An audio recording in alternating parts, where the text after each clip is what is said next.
चलिए अब हम लोग आ गए हमारे अगले क्वेश्चन पे, जो टाइप 3 का है। क्वेश्चन नंबर 23 कहता है कि if a equal to 1,2,3 and b equal to 1,2,3 represent graphically the following sets a cross b। ठीक है, तो देखो जब कभी भी हम लोग कार्टेशियन प्रोडक्ट को ग्राफ पे लिखेंगे तो कैसे लिखेंगे, तो सबसे पहले आपको ग्राफ खींचना होगा। ठीक है, तो हम लोग ग्राफ बना लेते हैं पहले। तो ग्राफ के लिए क्या करेंगे,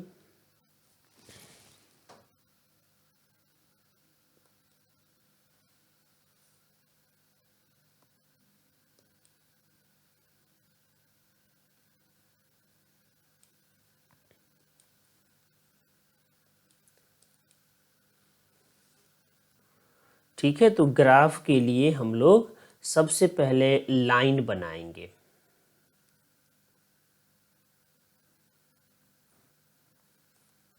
ठीक है, तो ये है पहला लाइन।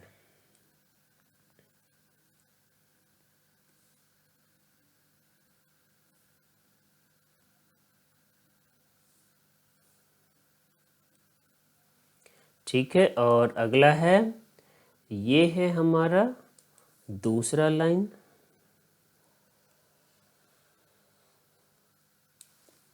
ठीक है, उसके बाद यहीं पे हम लोग क्या करेंगे, दो अलग अलग कलर का ले लेता हूँ। तो देखिए एक लाइन ये रहा 1, एक लाइन ये रहा 2 और एक लाइन ये रहा 3। ठीक है, अगला भी हम लोग चुन लेते हैं एक और। तो एक और है ये है पहला लाइन, ये है दूसरा लाइन और ये है तीसरा लाइन। क्योंकि यहाँ पे 3 ही है तो हम इसी 3 से काम चलाते हैं। ठीक है, 3 कलर के बारे में ही दे रखा है। तो देखो सबसे पहले हमने इसे लिखा एक्स एक्सिस, और यहाँ पे एक्स एक्सिस के स्थान पे ए लिख लेते हैं। क्यों ए, क्योंकि ये पहला सेट है। तो पहले सेट को हमने रखा ए पर, और ये है दूसरा सेट तो यहाँ पे रख दिया बी। ठीक है, तो ये हो गया ए एंड बी। अब देखो ये जो मीटिंग वाला पॉइंट है ए और बी का, इसे मान लेते हैं 0। तो अब ए में जितने एलिमेंट है उसे यहाँ पे लिखते हैं। तो ये है 1, ये है 2, ये है 3। ठीक है, एक एक सेक्शन पे है ये। तो अगला जो लाइन होगा ये हो जाएगा 4। ठीक है, तो हमने इसे लिख दिया 4, 4 बन गया। अब इधर चलिए, तो ये है बी, तो बी पे क्या है 1, ठीक है 2 और 3। अब क्या पूछा जा रहा है, तो ए क्रॉस बी बताना है। तो देखो अगर आप ए क्रॉस बी को लिखेंगे तो आपको पता है ना ए क्रॉस बी तो ग्राफिकली है। तो ए क्रॉस बी में जो पहला एलिमेंट होगा वो कौन सा होगा, यानी 1,1, तो ये हो जाएगा 1,1। ठीक है, तो यहाँ पे क्या लिखेंगे 1,1। ठीक है, अगला देखिए, अगला क्या होगा 1,2, तो ये 1,2, तो यहाँ पे लिख लेते हैं 1,2। ठीक है, उसके बाद अगला क्या होगा 1,3, तो ये वाला हो जाएगा, तो इसे लिख लेते हैं 1,3। तो ये पूरा पहले वाला हो गया। अब दूसरा क्या है, दूसरा है 2,1, तो 2,1 ये रहा, तो यहाँ पे लिखिए 2,1। ठीक है, 2,1 के बाद 2,2, तो ये रहा 2,2, तो यहाँ पे लिख लेंगे 2,2। और उसके बाद अगला क्या है, अगला है 2,3, तो 2,3 ये रहा, तो इसे लिखेंगे 2,3। ठीक है, अब नेक्स्ट क्या है, तो नेक्स्ट है 4,1, तो 4,1 ये रहा, तो ये है हमारा 4,1। ठीक है, उसके बाद अगला क्या है 4,2, तो 4,2 ये वाला पॉइंट रहा तो इसे लिखेंगे 4,2। और लास्ट क्या है 4,3, तो 4,3 वाला पॉइंट है ये, तो यहाँ पे लिख लेंगे 4,3। तो यही है graphical representation of two sets. ठीक है, कहानी हो गया पहले का खत्म। अब हम लोग चलते हैं हमारे दूसरे पार्ट पे। देखिए, अब जो हमारा दूसरा सेट है, दूसरा क्या कह रहा है कि ए क्रॉस ए बताना है। तो दूसरे में दोनों ए क्रॉस ए है, का मतलब इसे भी ए मानेंगे और ये भी हो जाएगा ए। तो देखिए ए के एलिमेंट क्या है 1 2 4, तो यहाँ पे लिखेंगे 1 2, ये 3 और ये 4, तो इधर भी हो जाएगा 1 2 3। ठीक है, और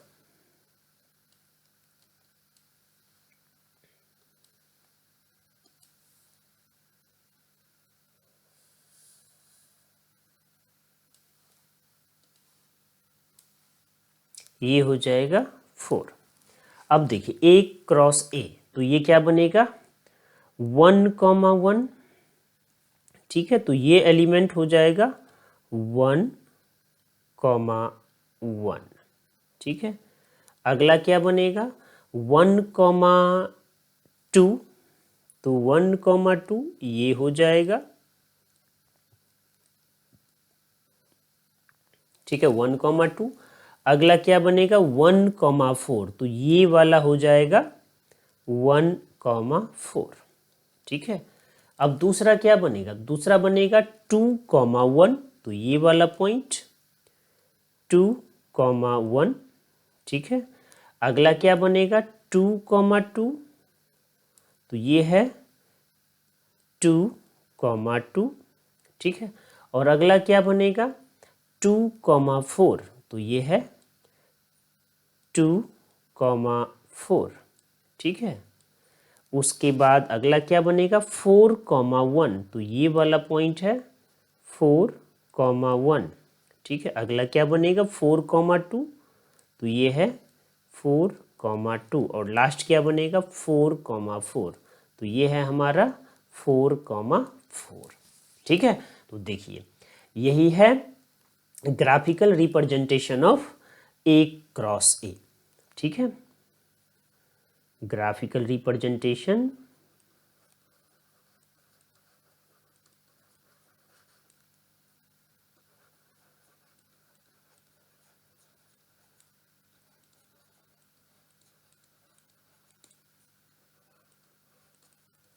ए क्रॉस ए, राइट। तो अब हम लोग देखते हैं हमारा नेक्स्ट क्वेश्चन। अगला क्वेश्चन है question number 24। If A equal to A comma 2 comma 3, B equal to 4 comma 5, represent the following products by arrow diagram A cross B. ठीक है, और दूसरा है बी क्रॉस बी। अब एरो डायग्राम क्या कहता है, ठीक है, चलिए तो एरो डायग्राम हम लोग कैसे बनाएंगे तो देखते हैं। देखिए ये है 24 का फर्स्ट। ठीक है, ये दे रखा है ए, तो ए क्रॉस बी निकालना है, तो ये है ए और ये है बी। ठीक है, अब ए में कितने एलिमेंट है सबको यहाँ पर लिख लीजिए। तो ये है 1, ये है 2 और ये है 3। तो यहाँ पे नाम लिख लीजिए 1 2 3। ठीक है, और बी में दो एलिमेंट है 4 एंड 5, तो ये रहा 4 और ये रहा 5। अब हमारा काम क्या है ए क्रॉस बी निकालना। ठीक है, तो देखो जब कभी भी हमने ए क्रॉस बी निकाला है तो हमने क्या पढ़ा है कि जितने भी एलिमेंट्स होंगे ए में, उस हर एक इंडिविजुअल के को बी के हर एक इंडिविजुअल के साथ बैठाएंगे, मैप्ड करेंगे या साथ रखेंगे।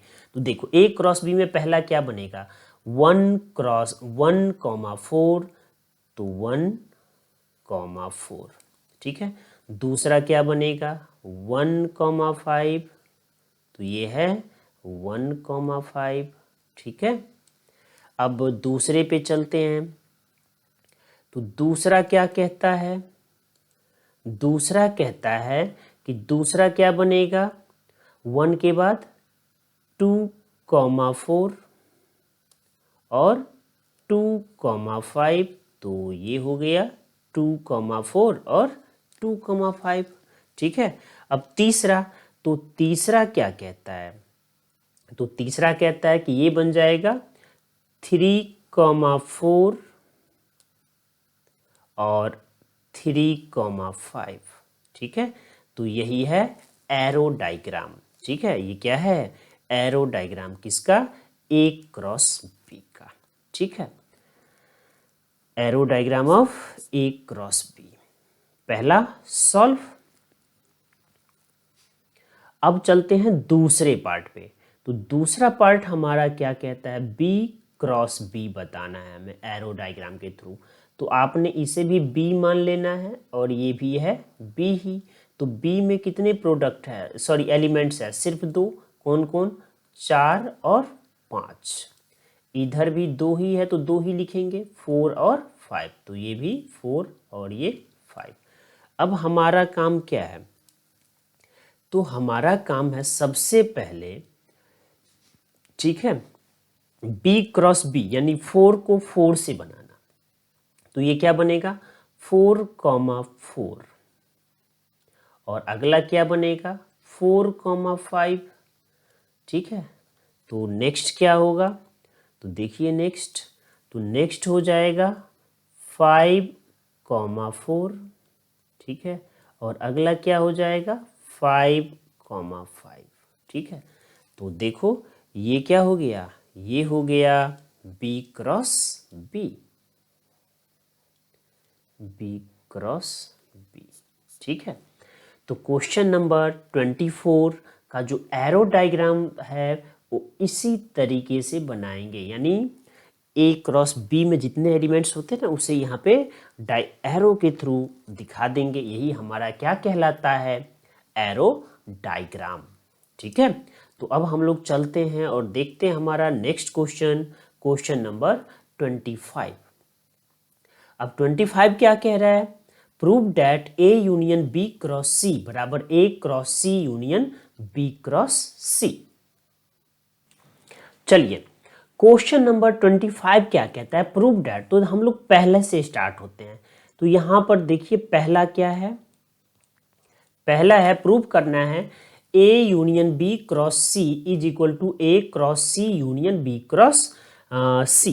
तो हम लोग क्या करेंगे? हम लोग लेट कर लेंगे कि लेट, ठीक है, A कॉमा B, और ये कहाँ से बिलोंग कर रहा है? तो ये belongs to A union B। ठीक है, और cross C।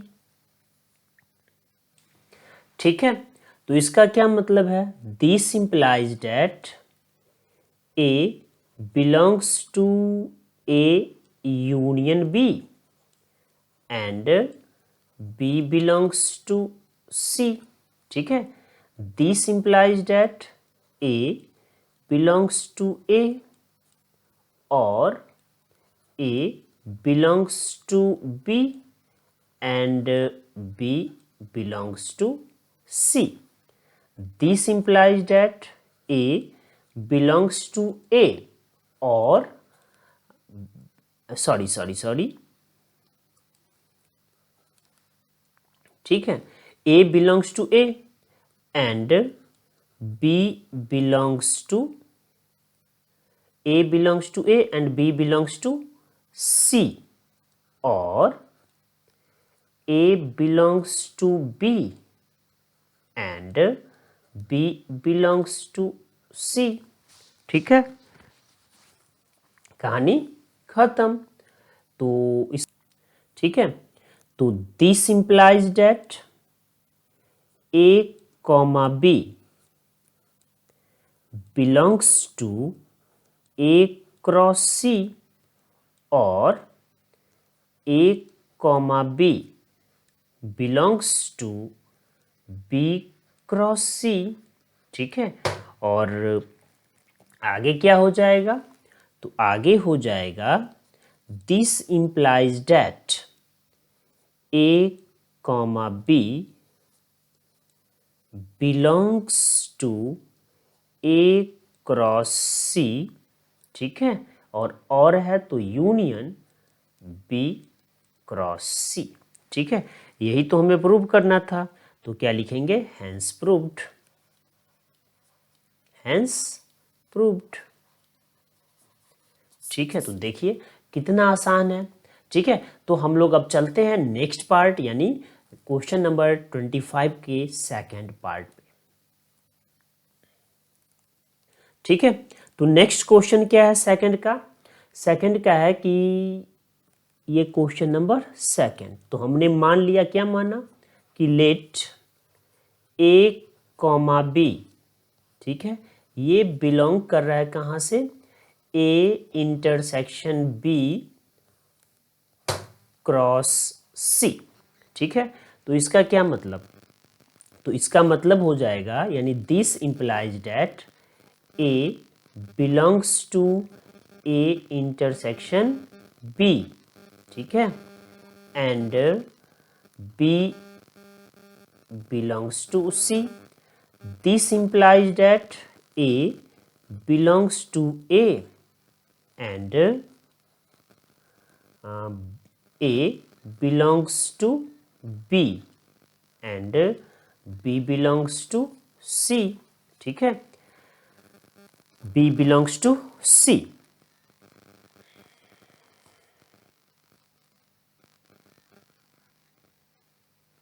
This implies that A belongs to A and B belongs to C, ठीक है, इतना, एंड ठीक है, A belongs to B and B belongs to C, ठीक है। This implies that A, B belongs to A cross C, ठीक है, and A, B belongs to B cross C, ठीक है। This implies that A, B belongs to A cross C intersection B cross C, तो therefore A intersection B cross C is equal to A cross C intersection B cross C, ठीक है, hence proved, hence proved, ठीक है। तो देखिए हमने ये question भी सॉल्व कर लिया कितना इजीली। तो अब हम लोग चलते हैं हमारे अगले क्वेश्चन पे और देखते हैं हमारा क्वेश्चन नंबर 26।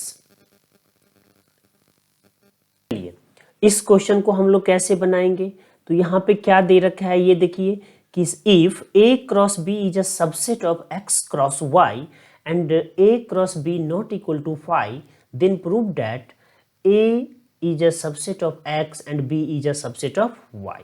तो क्या लिखेंगे, since A cross B is a subset of X cross Y and A cross B not equal to 5, ठीक है, not equal to 5। तो जैसे ही A cross B not equal to 5 का क्या मतलब, A cross B is a non empty set, तो therefore since A cross B is non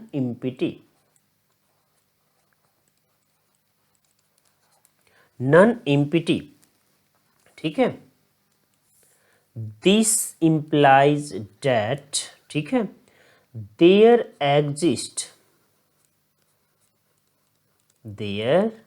exists A belongs to A and B belongs to B such that A comma B belongs to A cross B. ठीक है, this implies that A comma B belongs to X, ठीक है, cross Y. ठीक है, क्यों? क्योंकि since A cross B is a subset of X cross Y.